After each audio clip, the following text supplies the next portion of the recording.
Hi everyone, welcome to Outgrow's Market of the Month. I am your host, Dr. Saksham Sharda. I'm the creative director at outgrow.co.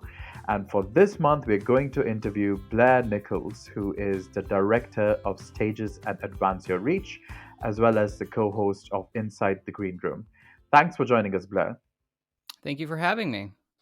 So, we're going to start with a rapid fire round to just break the ice. Try to keep your answers to one word or one sentence only, okay? Sounds good. All right. So the first question is, how long does it take you to get ready in the mornings? I'd say 15 minutes. Okay. The most embarrassing moment of your life. Oh my goodness. Um, uh, I've told this story before about an incident in my first day of high school where I couldn't get into my locker and dropped my lunch everywhere on the floor and had to carry all of my worldly possessions and books to my first class and just was starting off on the very wrong foot, and at that age was very humiliating. Okay. The next question is, how many hours of sleep can you survive on? Probably 6. Mhm. The city in which the best kiss of your life happened. Los Angeles. Okay. Pick one, Mark Zuckerberg or Jack Dorsey. Jack Dorsey. Okay. The next one is the first movie that comes to your mind when I say the word ambition. First Wives Club. Okay. When did you last cry and why? Oh, probably over Thanksgiving after a fight with a family member. Okay. The biggest mistake of your career. Assuming that I knew more than my boss. Hmm. How do you relax? Meditation, Hmm. reading, and just, binging shows on Netflix or whatever, like everyone else. Okay. How many cups of coffee do you drink per day? I don't drink coffee, but I do have a chai latte every morning. Okay. A habit of yours that you really hate. What do I really hate? A habit of yours. A Habit. habit. Yeah. Um, Probably that chai latte I have every day. That The most valuable skill you've learned in life. Probably sales, sales and persuasion and how to talk to anyone. Fill in the blank. An upcoming marketing trend is blank. Uh, Text message, no, I'll say Clubhouse. Finally, the last question is your favorite Netflix show. Oh well, I just watched Bridgerton, so that was pretty fun, like everyone else. Okay. Well, that's the end of the rapid fire round. You scored 100 upon 100, and let's Oh, move on to the great, bigger thank questions. The first big question is, what did your career trajectory look like up till now? What gravitated you towards the stage industry? Yeah. Well, my first job out of college was at the HarperCollins Speakers Bureau. I was trying to go into publishing and didn't even know that the stage and speaking industry existed until I got hired as the assistant to the director there. And so that's kind of kicked off my career trajectory in this industry. And though I tried at different times to position myself on a different trajectory, it keeps kind of bringing me back into it. So up until now, I've been really, kind of focused on that support of speakers and staying within that world. But for most of my career, it's been in just the paid speaking space, paid keynotes, celebrities, authors, people like that. And last year, obviously, that changed pretty dramatically for the whole industry. But right prior to that, I had joined AYR and now working with entrepreneurs and all manner of people who are leveraging speaking to grow their business. So now I consider myself a lot more of a strategist and a business growth specialist as opposed to just a speaking agent or someone just focused on booking paid engagements. So it started to kind of shift in the last year and a half towards more just general business growth and entrepreneurial support.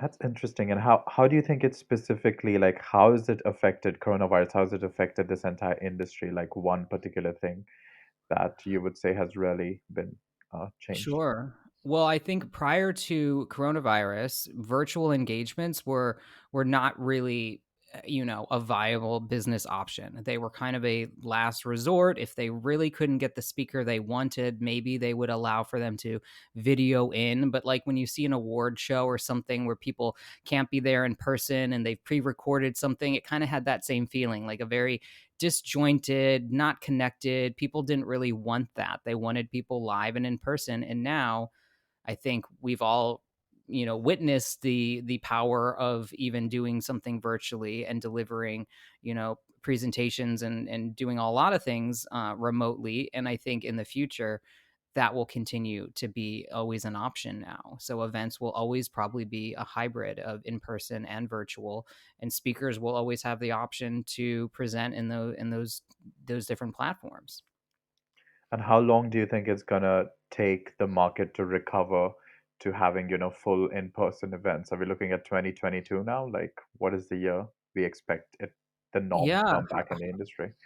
hard to say. I would, I'm typically optimistic. I think we all have been, but I think by the end of the year, maybe even by Q3, we'll start seeing more events happening. I know that some smaller events are already starting to happen. So I think we'll start to see more events happening in person this year, but I doubt that most companies and most of the major players and the people who planning their events will probably not get back to that until 2022, just for safety and also financially.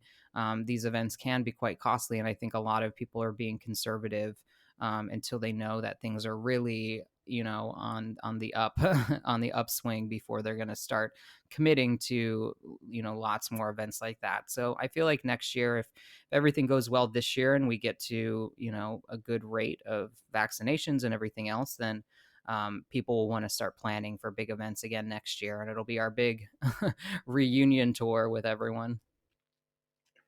And do you feel in any way if the virus has kind of shaken the monopoly that, big conferences or big events used to have, and would we see new players in the market when, it starts to take up again in 2022? Do you think there's going to be a lot of new companies trying to do this?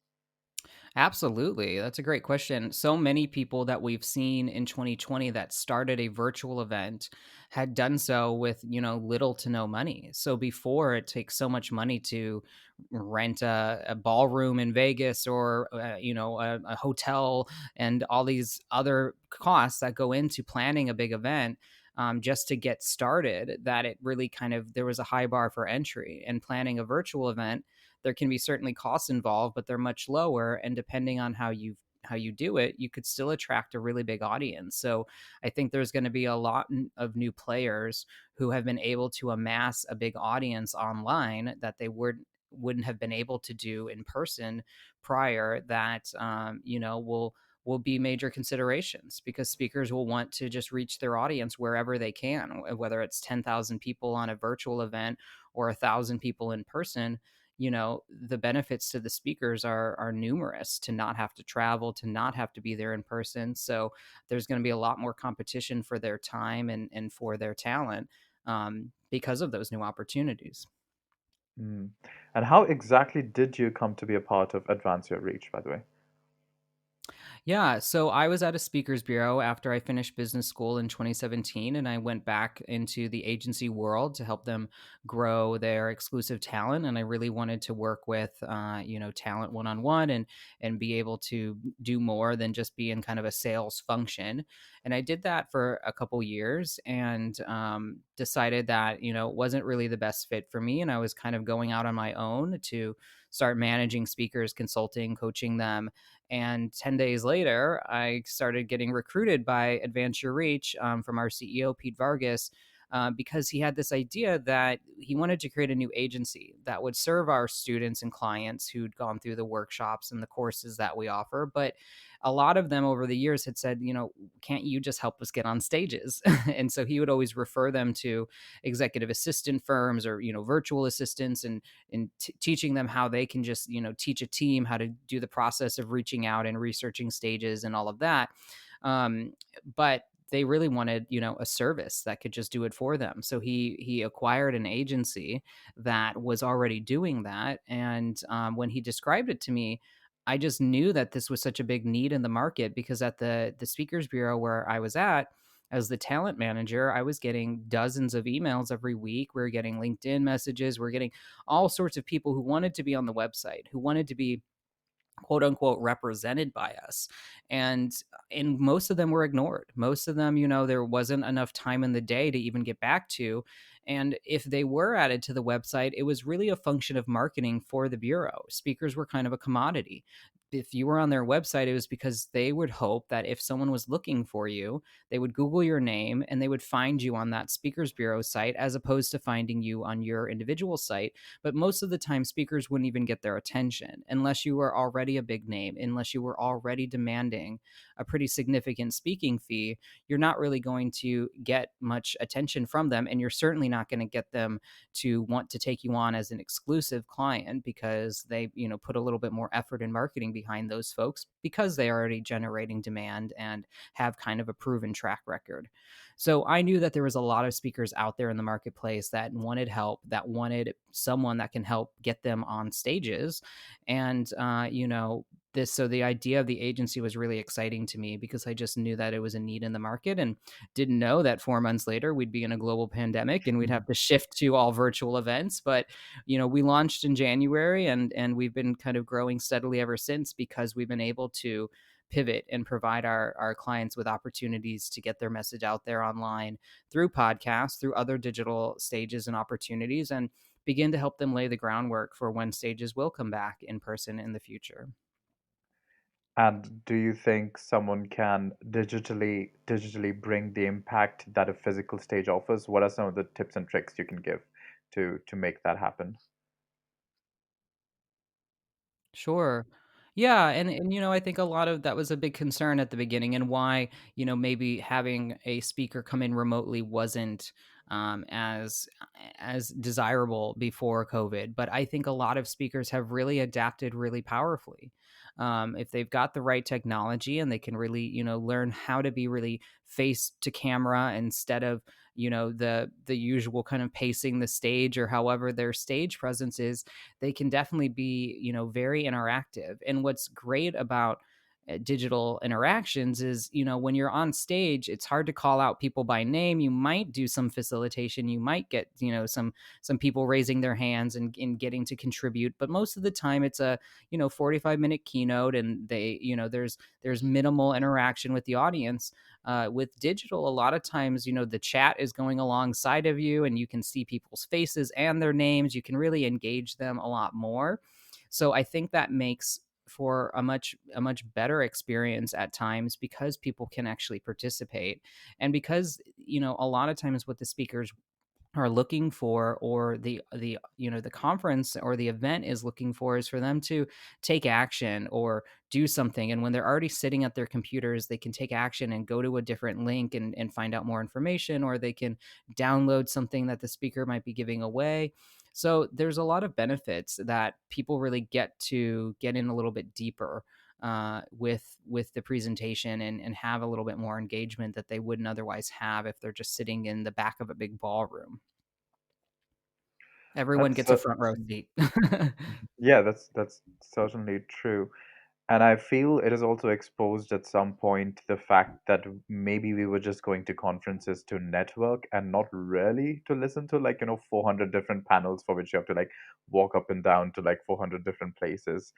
I don't know. Do you think at some point what 2020 would do is separate uh, conferences with speakers from conferences just meant for networking? I don't know. Like, do you think networking is going to get separated? Because I don't know if networking can be captured online. Can it? Yeah, there is definitely some, different apps and platforms that have made it, more facilitated online. Where I just was talking to a colleague again today about Hopin, and they have a networking feature where it's kind of like chat roulette. And in the 15-minute breaks, if you decide to go into the networking, part of the platform, every 2 or 3 minutes, it just automatically rotates to the next person. So it's a little bit like chat roulette, speed dating, and you get just kind of that random bumping into the person in the hallway or in the buffet line or at the cocktail hour type feeling. You certainly don't get the depth of connection I think that being in person provides. And over the course of a few days, you get your conference friends like summer camp and all of that. But I think they've tried to recreate the experience in different ways. And also, there's just been more dedicated networking type events that have spun off of from these virtual events. But I think that's definitely an area that, people are probably hoping to get back to, and live in-person events definitely provide more opportunities for that. But like you said, a lot of times that might have been to the detriment of the content, that people were kind of, ignoring, some of the great content that was available for them to take advantage of, and, skipping those things and just going to the cocktail hour or the lunch or something like that. So I think you know it's a nice reminder of the value of the speakers and the events and the content that comes along, and also taking the time separately to network and connect with other people in your industry, or whatever the event might be focused on. So, in a sense, I feel that the crisis the industry would face when 2022 happens or whenever it opens is the same crisis that universities are going to face because their content and their lecturers are great. But initially, people were just going there to universities at least for the experience as well, right? And that was a big part of it, the networking experience when you're in college, the college culture, which is what the conference culture and the networking conference experience is about. So, do you think both of these industries will kind of face the same problem? What is one thing that conferences would have to change in 2022 to remain relevant? Well, I think it's going to be that hybrid model I kind of touched on lightly before, and having a virtual option. So Mm, that might not mean that every session in person is the same for virtual and they're just watching kind of a live stream of it. That might be a little bit of it, but I think it's going to be creating kind of a virtual experience and an in person experience. Because what we saw is that these virtual events have opened up to so many people for whatever reasons, whether it's their finances or accessibility or disabilities that have kept them from being able to attend live events, have now been able to do so online, and that they can amass a much bigger audience because of that. So not only can the price point be a lot lower for virtual, but they can also do a lot of different things that wasn't possible in person before. So I think universities and events will have to think about what they're delivering to a virtual audience, and maybe that does make it less expensive for those people who are just attending virtually, and what kind of special perks or so that the in-person attendees get to experience. So I think that hybrid model is just something they'll really need to think through. The technology will need to continue to evolve and adapt to serve both their audiences, but I think it'll just increase the need for speakers who can really address both all types of platforms, and be really versatile in how they present, but also in what they're able to provide. At times it might be that they deliver uh a main stage presentation, and then they again like an award show, they go off stage and they do a Q&A with the online audience, or there's all sorts of things that they can do that'll be really cool to serve both of the audiences. I think they just need to keep in mind the broader audience that they can serve if they're able to think through some of those solutions. Yeah, it's almost exciting the kind of innovation we might actually see in 2022 when the competition gets tougher. But, because of what COVID has made us go through, I think we might see a good amount of innovation.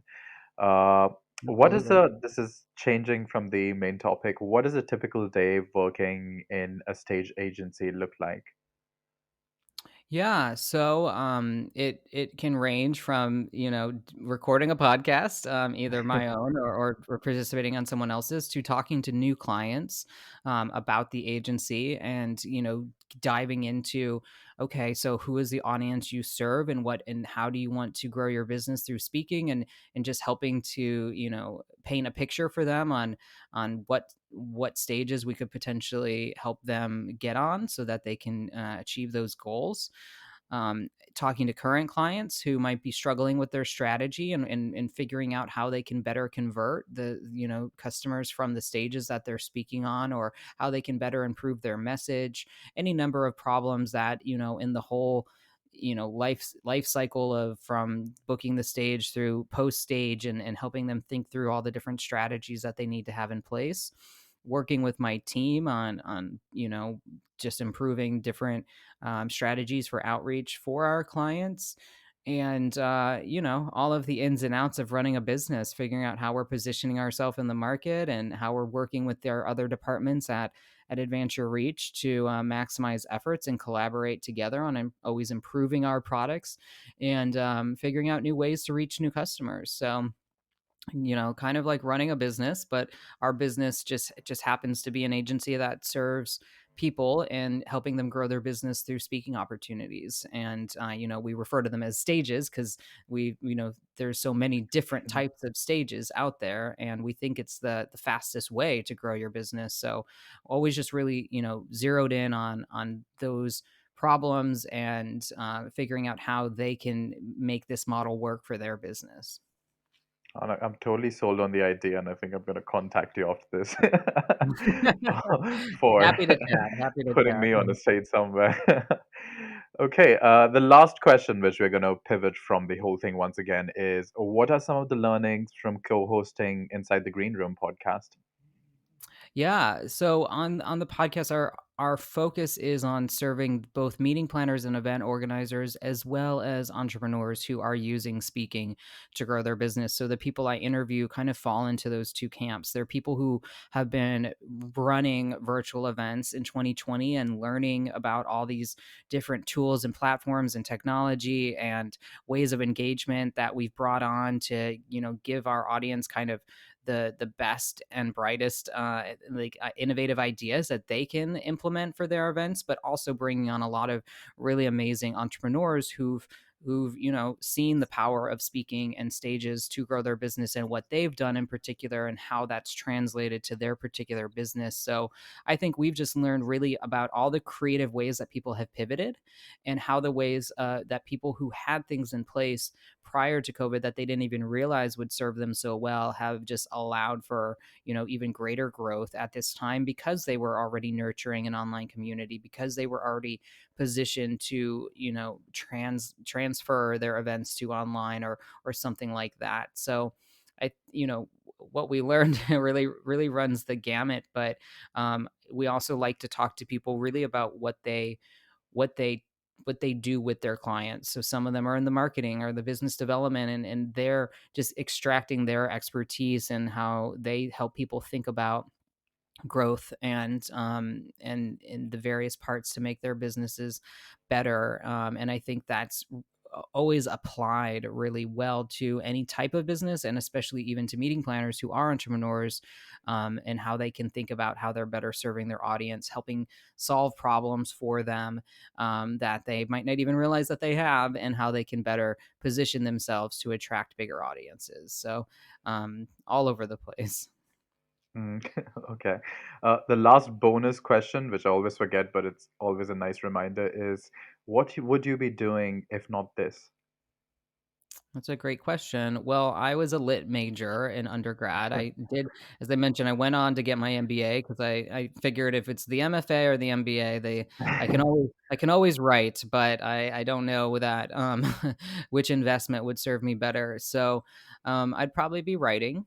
I started out my career in New York and I've been in Los Angeles now for 8 years. So I'd probably be doing something more in the creative fields, but it's been really gratifying and amazing to work with a lot of creative type people and creators and to get to stretch my creative muscles working with them as well. But if I didn't have to worry about a paycheck, I'd probably just be writing and figuring out how to get more of my work out there in the world too. Hmm, that's interesting. I was also a lit major, so that's two of us. We're We all in survived. here. All right, so thanks everyone for joining us for this month's episode of Outgrow's Market of the Month. That was Blair Nichols, who is the Director of Stages at Advance Your Reach, as well as the co host of Inside the Green Room. Thanks for joining us, Blair. Thank you so much for having me. Do check out the website for more details, and we'll see you once again next month with another Market of the Month.